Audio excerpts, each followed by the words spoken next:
محترم یو مسلمان ورور پر حق باندې وجل یو مسلمان ورور وینه تویول اسلام د دې اجازه چرته هم نه ورکوي ځکه د دنیا په معاملات او حقوق کې به د ټول مخکې حساب د ناحق وینه تویول کیږي حضرت عبد الله بن مسعود رضی الله عنه فرمایي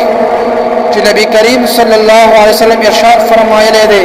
د قیامت په ورځ به ټول لمبه د ناحق وینه تویول په اړه کې فیصله کولی شي په یو حدیث شریف کې راغلی دی چې مقتول بخپل قاتل راکاږي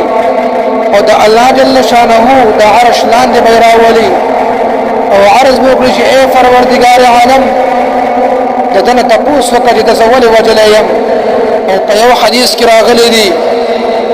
کله زمکه او د اسمان ټول مخلوقات را یوځای شي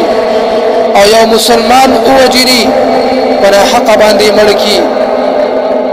او الله جل شانه په ورځ د قیامت دا ټول چې کوم د جهنم ته اچي د دوزخ ورته به ورځي یوزل نبی کریم صلی الله علیه وسلم ارشاد فرمایلو چې کوم سړی د یو مسلمان وجلو کې امداد وکي اگر کده یو ټکی په وینا سره هم وي د قیامت پر ورځ په داسې حال کې راځي چې داغه پتندې به لیکل شوی وي اې د الله فقط د رحمت نه امیده د دې وجنه محترمو دنا حق قتل نزان ساتل پکار دی کچیر څوک داسې جرم وکي